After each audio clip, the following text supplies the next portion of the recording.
Hello, today's topic is psychology of growth and development. Now, we will start with the meaning, and before that, I have a question. What is growth and development? Right. आप लोगों ने कई बार ऐसा सुना होगा कुछ लोगों को कि ये दोनों टर्म को फिर बहुत ही इंटरचेंजेबली यूज करते हैं या they consider it as the same but this is altogether a different terms and they both have a different context to be used. Now, let's start with this term growth. So, this is when people say things like this: I am growing my nails. This city is growing. This city is developing.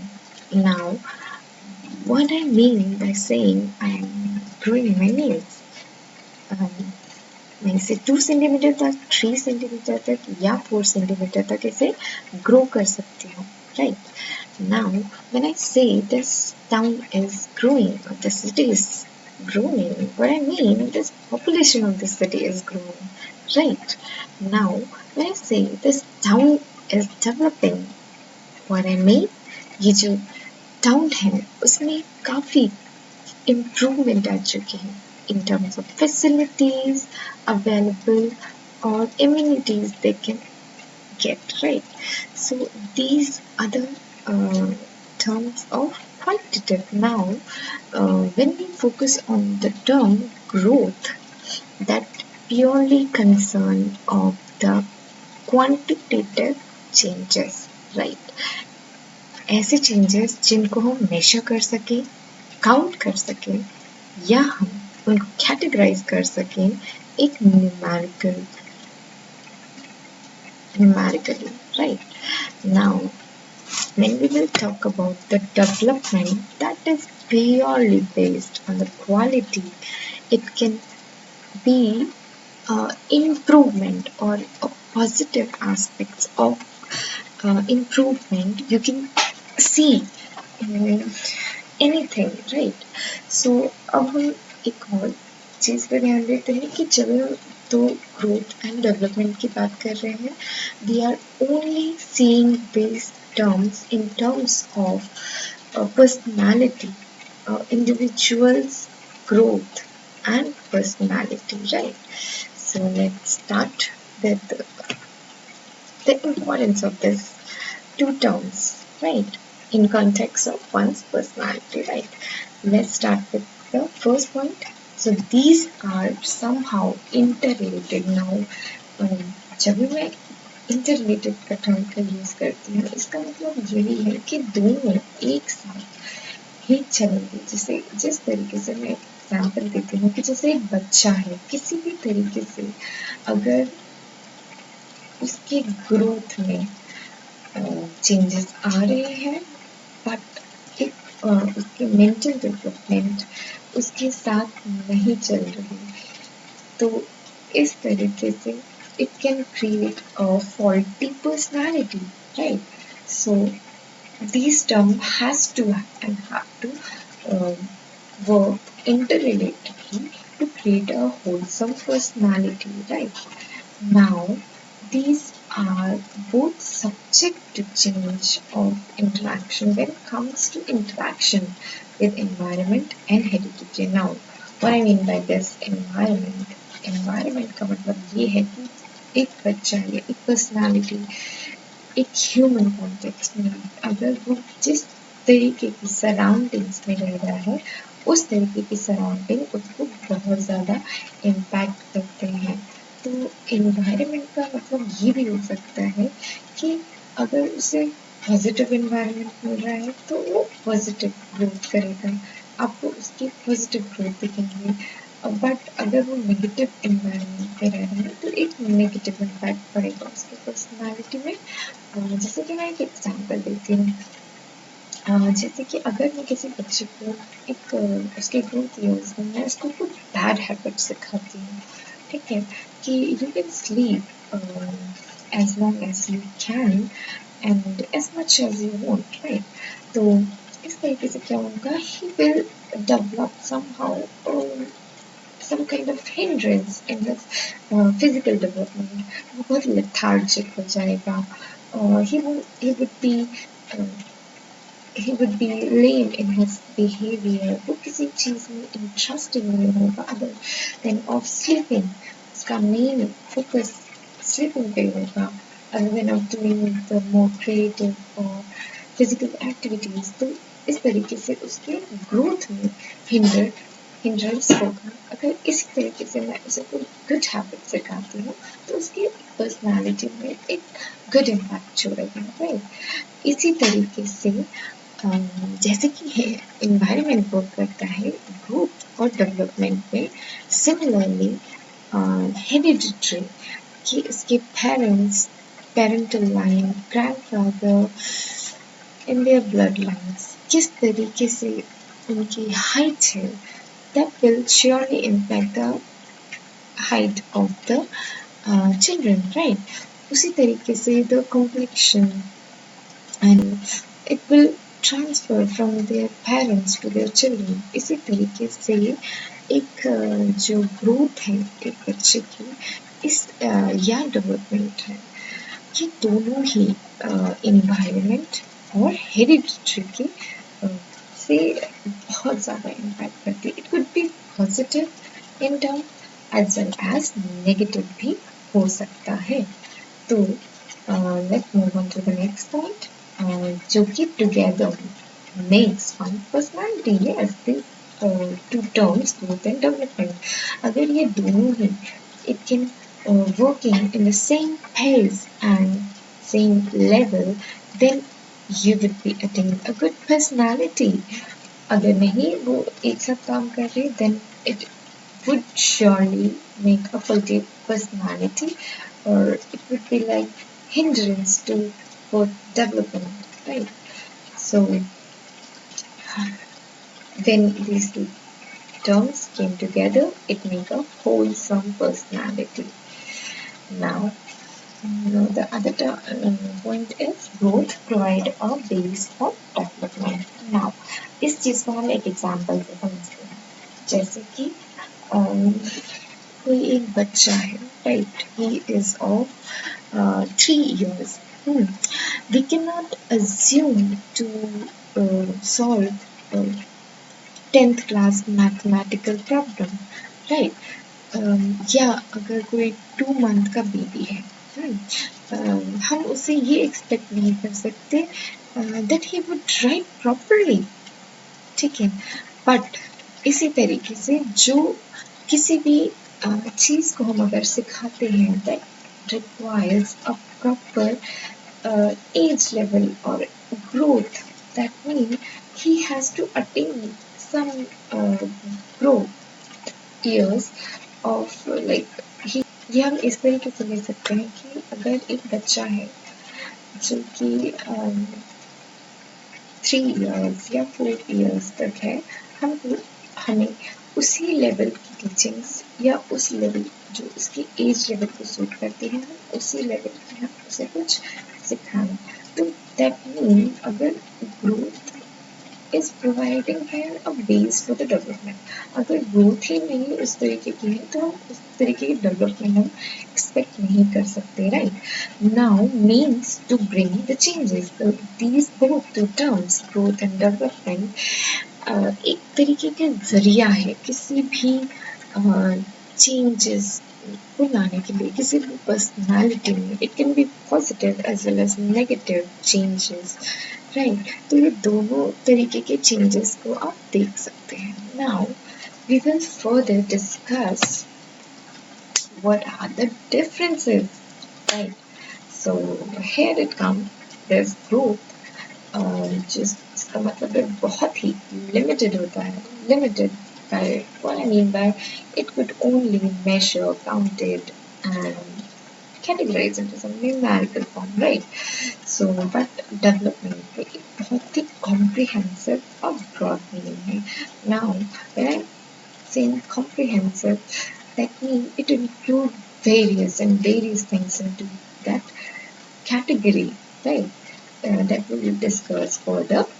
तो growth में हम क्या क्या include करते हैं, जैसे कि height, length, size, these are all measurable term जिनको हम मेजर कर सकते हैं, राइट। सिमिलरली जो डेवलपमेंट है, अब हम डेवलपमेंट को किस क्या क्या ऐसी चीज़ें हैं जो हम डेवलपमेंट में काउंट कर सकते हैं?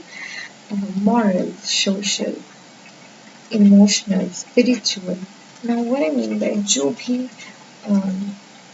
स्पिरिचुअल चीज़ें हम बच्चों को सिखा रहे हैं या किस तरीके की एम्पैथी हम इस बच्चे में डेवलप कर रहे हैं, it all comes under the development of the child. और ये सिर्फ यहाँ तक ही नहीं स्पेसिफिक है, ऐसा नहीं है कि जो मैंने लिख दिया है that mean these are the only specific thing that could be including the development. इसमें बहुत सारी चीज़ें और एड ऑन हो सकती है।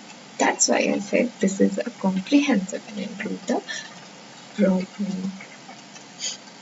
And next topic है जो ग्रोथ है वो किसी भी प्रेगनेंसी के दौरान ही स्टार्ट होती है। जैसे ही मदर एक चाइल्ड को कंसीव करती है उसके बाद से उसकी ग्रोथ स्टार्ट हो जाती है। जैसे ही बच्चा एक बोन में से it look like a tiny to the bigger amount of lump, then to a cute little baby. ये ग्रोथ के different stages हैं, but it ends to a certain level of age, जिसमें कि हम कुछ लेवल के बाद या कुछ एज तक 13, 14, maturity until maturity like 18 till 18 हम ये पूरा अपना ग्रोथ कंप्लीट कर चुके होते हैं। हमें जितना भी हमारे हाइट में ग्रोथ इंक्रीमेंट होना होता है वो हम इस एज तक या हमारे ग्रोइंग पीरियड तक हम वो अपना फाइनली अटेन कर चुके हैं। ऐसा बहुत ही रेयर केस में होता है कि जब हम 18, 19, 20 या 25 के बाद भी हमारी हाइट या बॉडी साइज या वेट में कंटिन्यूस इंक्रीमेंट आए, ऐसा बहुत रेयर केस में होता है। But in growing period of a child you can see there would be a increment in all kind, like height would be increasing, उसका वेट बढ़ रहा होगा, बेबी 6 kgs से 12 kgs का हो जाता है, then it's slowly and steadily it stop growing. So एक बेबी जो है वो इस तरीके से ग्रो करता है but to a certain level of its age, ठीक है। उसी तरीके से डेवलपमेंट क्या होता है, it starts from the home, जो एक पेरेंट की जो एक मदर के बोन से तो स्टार्ट होता है, but it ends to till its death, like it could go even after the maturity level, right? जैसे कि आप लोगों ने कई बार ऐसा देखा होगा कि हम कुछ ना कुछ अपने अंदर चेंजेस लाते ही हैं, एक पॉजिटिव डेवलपमेंट, एक हम कुछ ना कुछ हम नया सीखते ही हैं। It could be a smaller thing और it could be a bigger one, right.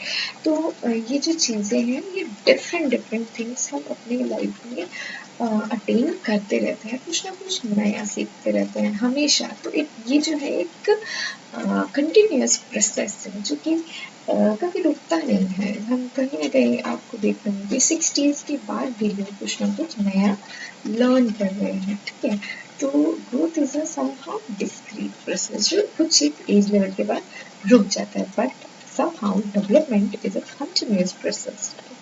Now आपने ये भी देखा होगा कि अगर हम ग्रोथ की बात करें, simply consider height measurement and all. So it is a simple process of just growing to a level, to a certain age level, right? Now, somehow the development is kind of a complex. अब वो complex कैसे है? क्योंकि आप उसे देख नहीं पाते कि एक बच्चे में किस तरीके का डेवलपमेंट हो रहा है। अगर आप सब अच्छी चीज़ें सिखा रहे हैं तो डजंट मीन वो हमेशा आपसे वो अच्छी चीज़ें ही लेगा, ठीक है। वो आपके कई बार आपने देखा होगा कि आपसे गलत चीज़ें भी आपके बिहेवियर को वो अच्छे से ऑब्जर्व करके वो गलत चीज़ें भी उनसे सीख लेता है। तो इस तरीके का ये जो प्रोसेस है, हम इसमें ये नहीं कह सकते कि वो सिंपल है कि मैंने जो सिखाया वो बच्चे ने सीख लिया and that ends. No, actually not. वो जो डेवलपमेंट होता है बहुत ही कॉम्प्लेक्स प्रोसेस है जिसको हम देख नहीं सकते कि किस तरीके का एक मेंटल डेवलपमेंट बच्चे के दिमाग में चल रहा है। तो here comes the same relatable another point, that is जो ग्रोथ होता है वो देख सकते हैं and it can be measure कि आपकी हाइट 5.3 है, कल 2 साल बाद 6 हो जाएगी, राइट? तो it can be measure, right? Now development, you cannot measure how much development is taking place or how much you have learned things. It could be like आप उसे इस तरीके से तो नहीं देखते होंगे कि बच्चे की राइटिंग स्किल्स डेवलप हुई है over the years, but somehow एक अगर आप कंसाइज वे में देखना चाहें कि उस बच्चे ने कितना डेवलपमेंट किया है या किस तरीके से किया है, there would be a various method to observe and to take into consider, but you cannot measure what exact level of a development is taking place in that child, right? So next point is, it is not dependent on the development. Yes, जो growth है वो किसी भी तरीके से development के लिए wait नहीं करता या उसके किसी भी तरीके से उस पर डिपेंडेंट नहीं है। जैसे कि I'll show you an example. जैसे कि एक बच्चा है, ठीक है, he is grown till he's 13, 14, 15, but वो बोल नहीं सकता। He even can not feed himself. You cannot even ask for something that you can say those people as feeble-minded people, right, who are grown up enough to be called as the adult, but their mind are still not developed, ठीक है? ऐसे लोगों को हम उनके ये बहुत अच्छा एग्जाम्पल है जो कि ग्रोथ की किसी भी तरीके से डेवलपमेंट की उसके पे डिपेंडेंट नहीं है। This is the right example ना। whenever we talk about the development, वो ग्रोथ डेवलपमेंट के लिए बेस तो प्रोवाइड कर रहा है। एज लाइक मैंने पहले भी आपको एग्जाम्पल दिया था कि एक जो छोटा बच्चा है, हमें उसके एज लेवल के हिसाब से उसकी टीचिंग हमें उनको प्रोवाइड करनी चाहिए। जिस तरीके से हम उनको उनके एज लेवल पे ही एक चीज़ सिखा सकते हैं, जैसे कि हम 2 मंथ के बेबी को हम पेंसिल पकड़ना नहीं सिखा सकते, राइट? 3 इयर्स के बेबी को हम पेंसिल पकड़ना, हाउ टू राइट, ये भी हम उनको सिखा सकते हैं। तो इस तरीके से जो 2 मंथ एंड 3 इयर्स के में डिफरेंस है, ये एक ग्रोथ है, ठीक है? इस ग्रोथ का होना एक ज़रूरी है to see this development of writing, how he is able to gain right a good and writing और होल्ड अ पेंसिल ग्रिप, ठीक है? तो ये इस तरीके से ये दोनों वर्क करते हैं। Now let's focus on the what are these factors, these things that affect the growth and development, ठीक है? तो ये दोनों डिफरेंट चीज़ में कैटेगराइज हो सकती हैं। जैसे कि एक जो इंटरनल है, जो कि अंदर है, but we can not change those things, right? But हम हमारे ऊपर एक्सटर्नल चीज़ें जो हैं वो हम कुछ ना कुछ हद तक हम उनको कंट्रोल कर सकते हैं, ठीक है? तो हम first will see the internal things, तो that is hereditary. Let's see internal में क्या क्या आते हैं जो कि हेरिडिटरी इन्वॉल्व करते हैं, राइट? नाउ हेरिडिटरी में वो सब चीज़ें आती हैं जो कि एक बच्चे की कितनी हाइट बढ़नी है या उसका कलर कॉम्प्लेक्शन क्या होना है, that totally depends over the their parental line, to their grandparents and to their bloodlines, right? इस तरीके से internal growth होगा। So now biologically, now how they will look to their biologically, that totally इसकी biology कैसी है उस पे depend कर जाता है. Now intelligence, how much intelligent he will be, that also develop. uh, एक कुछ आप बच्चों का देख सकते हैं बहुत हायर IQs के होते हैं, ठीक है. दैट डजंट मीन उसके पेरेंट लाइन के लिए किसी को बहुत ज़्यादा IQ हाई होगा, राइट. बट ये इंटरनल फैक्टर है कि बच्चे की बहुत ज़्यादा IQ हाई है तो उसके जो डेवलपमेंट होगा वो डिफरेंट होगा, much much more than of the other children, right? Then उसका लेवल इमोशन पैटर्न कैसा है या वो किस इमोशन लेवल पे वर्क करता है, that will also develop, will somehow affect on his growth and development. Now how that socially he is active, right? If he is an introvert, then he won't be able to, or he won't want that things to be more mingling with other persons. So these are the things that if he is socially active or not, so that also affect his growth and development. Now, what are the external factor? That is environment in the womb and environment after the womb, ठीक है. ये बहुत ही interesting thing है कि environment in the warm का इस scenario से आप रिलेट कर सकते हैं कि जैसे एक बेबी को उसके जब वो वोम के अंदर होता है, अगर उसको फिजिकल जो उसके सराउंडिंग में क्या होता है, सिर्फ वाटर लेवल्स होते हैं. और जिस तरीके से अगर इसलिए हम सजेस्ट करते हैं, डॉक्टर्स इसलिए सजेस्ट करते हैं कि आपको खुश रहना चाहिए. जितना आप खुश रहेंगे जब वैसे ही आपका बेबी भी खुश रहेगा. इस तरीके की एडवाइस आपको काफ़ी बार सुनने मिलेंगी. इस तरीके से कहते हैं कि आपको डिप्रेशन फील हो सकता है but try to be happy, क्योंकि अगर आप हैप्पी रहेंगे तो वो के अंदर जो बेबी है वो भी खुश रहेगा या उस तरीके की उसके ग्रोथ में हिंड्रेंस नहीं आएगा. डू यू थिंक, अगर मैं एक एग्जांपल देती हूँ कि अगर एक बहुत stressed out feel pregnant lady है जो कि is hard on and being fully being indulged in smoking and bad habits, do you think that would affect her baby in her own womb? Yes, ये काफ़ी effect करेगा जो baby उसके वोम के अंदर है. अगर वो एल्कोहलिक है या किसी भी तरीके की बैड हैबिट में इंडल्ज है जो कि उसको फिजिकली हैम्पर्ड करती है, तो वो बेबी के ऑब्वियसली यही रीज़न होगा कि जो उसके वोम में बेबी होगा वो भी बहुत डिफ़िकल्ट फील करेगा अपने उसके ग्रोथ में या उसके ग्रोथ में बहुत ज़्यादा प्रॉब्लम आ सकता है, राइट. या having a safe delivery even would be the problem, right. So हम इसीलिए काफ़ी कुछ मना करते हैं प्रेग्नेंट लेडीज़ को या काफ़ी कुछ सजेस्ट करते हैं कि आप ये कीजिए ये नहीं. Now environment after the birth, इसका एग्जाम्पल तो मैं पहले भी आपको दे चुकी हूँ कि जिस तरीके से हम बच्चे को जो अच्छी आदतें सिखाएंगे या कुछ भी अच्छा उनको देने की कोशिश करेंगे, that will provide a positive impact on them.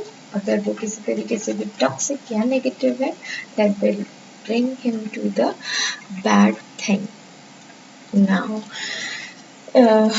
इसे स्टेजेस में डिफाइन किया गया है. Now let's see how this growth and development is categorized into the different stages. Nine more in the womb, we called it as a prenatal. अब जब prenatal जो womb में बच्चे की किसी भी जन्म लेने से पहले की कंडीशन है. Now after 6 weeks like postnatal, जब वो बर्थ ले चुका होता है, राइट. उसके बाद के पीरियड को इमीडिएट कुछ पीरियड को जिसमें कि डॉक्टर बहुत ही कंसीडर करते हैं कि बच्चे को बहुत केयर दीजिए और इस तरीके से कि अपने माँ के पास ही रहे. एंड फर्स्ट जो ब्रेस्ट फीडिंग है वो भी मदर का ही हो, इस तरीके से ना हो कि वो कुछ बाहर का उनको फीड करा रहे हैं या बहुत केयर उनको करते हैं बेबी को. That's when that period is so much important for his own development. अगर if you see a scenario जहाँ वो baby is not properly feed, the breast milk, that is the first breast milk you can say, which is somehow very much nutritious to that baby. अगर उसे वही नहीं मिला तो उसके कहीं ना कहीं उसकी बॉडी में कुछ वीकनेस या कुछ इश्यूज होने के आगे भी चांसेस रह जाते हैं. Right now that period is considered as the postnatal. Now, a birth से 2 years तक we consider it as a infancy. Now, 3 to 12 year childhood. Now, we have categorized even this stage 3 to 6 pre-childhood or 6 to 12 later childhood. Now, 3 to 19, that is adolescence or puberty to maturity. इस as में काफ़ी कुछ body में changes आते हैं और हर एक बच्चे के चेंजेस वो आते हैं. तो इस तरीके की this period is considered important to everyone, right? So now 20 to 60 year, that is adulthood. Now, and after 60 we called it as a old age. Right? Next, so what are the things that would provide a base for this growth and development? So these are nothing other than of these principles. So let's see what are these. So first is principle of continuity. So if we see now, what do you mean by continuity? Both growth and development are continuous, but somehow growth at after a certain age it stops, right? So this is somehow you can say these are in increment process. So you can say these are continuous, right? So second point is principle of individual difference. That individual difference means that हर एक इंसान का अलग तरीके से development होता है. तो इस तरीके से आप लीजिए कि हर एक इंडिविजुअल का अलग तरीके से इम्प्रूवमेंट, हर एक अलग पर्सनालिटी होगी, अलग ग्रोथ होगा, अलग एक लुक या टोटलिटी ऑफ पर्सनालिटी हर एक का डिफरेंट होता है. नाउ आप अब थर्ड पॉइंट पे आते हैं जिसमें कि lack of uniformity rate of development. इसका मतलब ये है कि ज़रूरी नहीं है कि मैंने जिस पेस में हम लोगों ने डिस्कस किया कि एक 3 इयर्स में उसको राइटिंग आ जाना चाहिए या उसको पेंसिल ग्रिप हो जाना चाहिए या 7 to 8 years में ही कुड क्लाइंब और रन रेस ऑफ 100 मीटर. ये कुछ फिक्स नहीं है, ये यूनिफॉर्मिटी में नहीं होता. ज़रूरी नहीं है कि जो 2-3 इयर्स का बेबी हो वो रनिंग करने लगे या चलने लगे. काफ़ी बार आप ये लोग देख सकते हैं कि कुछ बच्चों की डेवलपमेंट स्लो होती है, बट ऐसा नहीं है कि उन बेबीज़ में कुछ प्रॉब्लम है, बट उनका क्या होता है एक यूनिफॉर्म पैटर्न को फॉलो नहीं करते. जो रेट ऑफ डेवलपमेंट होता है अनयूनिफॉर्म होता है, राइट? तो जो डेवलपमेंट का रेट होता है ज़रूरी नहीं है कि एग्जैक्ट ग्रोथ के पेस के साथ चलता हो, वो कई बार आगे पीछे भी हो जाता है.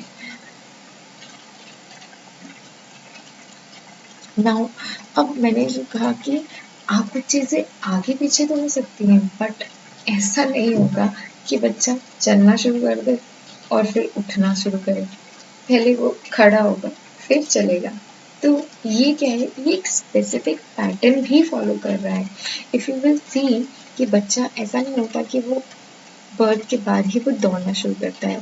पहले वो स्क्रॉल करता है, 4 हाथ पैरों से चलने लगता है। पहले उससे पहले वो उसके स्लिथ करता है, मतलब रेंग रहा होता है, वो प्रॉपर्ली मतलब जो 4 लिम्स चल रहा होता है।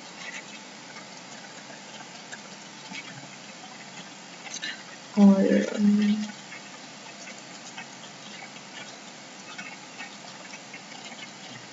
प्रिंसिपल ऑफ, जैसे कि मैंने कहा कि जैसे मैंने कहा कि जैसे मैंने कहा कि ऐसा नहीं है कि ग्रोथ और डेवलपमेंट के एग्जैक्ट सेम पेज में चल रहे हो, कुछ आगे पीछे भी हो सकता है, but somehow lack of uniformity, that means यहाँ पे ऐसा भी नहीं हो सकता कि बच्चा पहले खड़ा हो जाए और फिर वो 4 हाथ पैर से चलने लगे, राइट। पहले क्या होता है, वो स्लिथर करता है, फिर वो 4 हाथ पैर से चलने लगता है, फिर वो खड़ा होता है, फिर वो दौड़ने लगता है। तो इस पेस को वो फॉलो करते हैं, ठीक है। अब principal proceeding from general to specific. Now, what I mean by this principle from general to specific, that means कुछ भी बच्चा, एक एग्जाम्पल देखते हैं, जैसे कोई बच्चा है जो पहले क्या करता है, वो अपनी हेड को कंट्रोल करना सीखता है, ठीक है। तो आपने किसी भी बच्चे को देखा होगा, वो जब बहुत ही छोटा होता है 3-4 मंथ का, वो अपने हेड को भी कंट्रोल नहीं करता, तो हाथ पैर की दूर की बात है। तो पहले तो इसमें करता है। इसी तरीके से आप एक थोड़ा सा और ग्रोन अप बच्चे को देखते हैं, तो वो क्या करता है, पहले किसी भी बॉल को पकड़ता है तो वो दोनों हाथों से पकड़ता होगा, ठीक है, कि बहुत जनरल है। और फिर क्या करता है, अगर उसकी फिर ग्रोथ, उसकी कुछ और ईयर्स तक ग्रोथ होती है, फिर आप उसको देखा होगा वो एक हाथ से बॉल को पकड़ने की कोशिश करता होगा। तो थोड़े स्पेसिफिक मूवमेंट्स होते हैं। तो ये जो है जनरल मूवमेंट्स जो है, टू स्पेसिफिक, जैसे बहुत बड़े बड़े काम कर लिए तो वो दोनों हाथों से कर रहा है, फिर वो थोड़ा और स्पेसिफिक होते जा रहा है उसके काम, ठीक है। पहले वो धीरे धीरे चल रहा होता है, then he choose to be more specific, तो मुझे यहाँ पे दौड़ना है, तो वो स्पेसिफिक हो जाता है, ठीक है। Now the principle of inter related. Now those, जैसे मैंने पहले भी समझाया, ग्रोथ और डेवलपमेंट दोनों बहुत ही ज़्यादा इंटर रिलेटेड है। Now the principle of cephalocaudal, that mean head to toe. Now अब क्या होता है, जिसमें कि बेबी है, वो बेबी क्या करता है, पहले उसकी हेड की ग्रोथ होती है, जो भी उसके बाद आपको देखा होगा कि एक जो बेबी है, उसके हेड बहुत ही बड़ा होता है और उसके हाथ पैर थोड़े से छोटे छोटे होते हैं। जैसे कि आप एक अडल्ट ग्रोन अप को देखेंगे ना, उसमें ये डिफरेंस आपको दिखेगा ही कि हमारी जो हेड का साइज होता है वो छोटे हो गए हैं और हमारे जो लेग्स के साइज है वो ज़्यादा बड़े हो गए हैं। तो इसमें क्या होता है, जो बेबीज में जो डेवलपमेंट होता है, that is head to toe. पहले हेड बड़ा होता है, देन उसके साइज में फिर बाकी पोर्शन उसके डेवलप होंगे, right. So that is another, that is proximate distal, that is center to distance, ठीक है। जैसे कि जो भी डेवलपमेंट होंगे, जो ग्रोथ उसका बच्चे के अंदर जो ग्रोथ होगा, you can consider it in womb, जैसे कि वो प्रेगनेंसी के दौरान जैसे उसका आप उसको देखते होंगे कि पहले आपको उसका एक जो एक्सरे या सोनोग्राफी में आपको देखते होंगे बच्चे की स्पाइन दिख रही है, एक स्पाइन ब्रॉड सी स्पाइन है, हेड उसमें हेड डेवलप नहीं हुआ है, ठीक है। फिर कुछ मंथ एक और फिर देखने के बाद उसको लगता है कि उसका हेड डेवलप हो गया है, देन उसके लिम्स डेवलप हो गए। तो जो सेंट्रल पार्ट है, first it develop the heart, then जो उसके आसपास के एरिया है, जो सेंट्रल पोर्शन से जो आउटर एरियाज में जो उनके बॉडी पार्ट्स हैं वो बाद में डेवलप होते हैं। तो पहले जो डेवलप होते हैं that is of the central organs, then of the other, right. Now principle of spiral versus linear advancement, इसको हम आगे जाकर अच्छे से समझते हैं. नाउ प्रॉक्सिमल डिस्टल का ये एग्जाम्पल आप देख सकते हैं कि जैसे कि सेंटर में आप इसको देख रहे हैं, जैसे कि ये छोटा सा है जिसमें कि आपको इसके स्पाइन दिख रहे होंगे, ठीक है. देन इसमें क्या है, जो सेंटर से इसका हेड पड़ा हुआ, देन इसके लिम्स पड़े हो रहे हैं. यू कैन सी इवन इसकी ग्रोथ जितने भी स्टेजेस में है, इसके देन लिम्स बाद में बड़े हो रहे हैं. देन और पहले ये सेंटर डेवलप हुआ, देन जो आउटर पार्ट्स है वो डेवलप हो रहे हैं, राइट. नाउ सेप्लोकॉर्डल में ये भी बहुत अच्छा एग्जाम्पल है. यू कैन सी हियर कि जैसे कि हेड है, head to toe, cephalocaudal means head to toe. जो मैंने पहले भी बताया था कि बेबी का एक सर बहुत बड़ा होता है, then even if you compare to adult, इसी तरीके से ही इनके हेड जो बड़े होते हैं, जो बहुत ही एक एज तक बड़े होते हैं, वो कुछ एज के जाने के बाद वो छोटे छोटे छोटे छोटे छोटे होने लगते हैं, as now full fledge man के होते हैं. और इसके कंपैरिजन जो बेबी के होते हैं उनके सर थोड़े बड़े होते हैं. तो यू कैन सी कि ये ग्रोथ और डेवलपमेंट किस तरीके से इस बेबी को ग्रोथ होता है कि एक हेड पहले वर्क करता है, then the growth comes onto the other part of the body. Right now, spiral versus linear. Now, you can see in this pic, you can say जब भी कभी आप कुछ भी एक बच्चे को सिखाते हैं, then he ordinarily takes time to think about it, and usually आप कुछ भी अगर सिखा रहे हैं तो ऐसा नहीं होता कि आपने बोला और वो बच्चा सीख गया.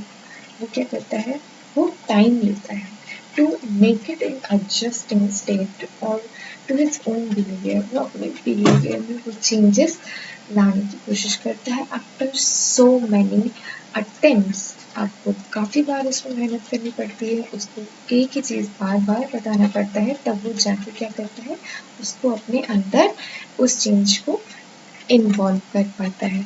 इसी तरीके से जो हमारी जो डेवलपमेंट है या ग्रोथ है, वो स्पाइरल वर्सेस लीनियर चलती है. स्पाइरल मीन्स यहाँ से स्टार्ट हुआ, फिर he will relax, he will think, he will take time to understand what he has learned, right. अब क्या करेगा, इसी तरीके से वो सर्कुलर मोशन में वो आगे तो बढ़ेगा, बट वो क्या करेगा, वो बैकवर्ड मोशन में भी रुकेगा. he will think over to उसने क्या सीखा है, what he has seen, तब जाके वो अपने अंदर उन चेंजेस को वो ले पाएगा, ठीक है. वो then he will move forward in his own developmental pace, right. And if you like this video, please give thumbs up. Thank you.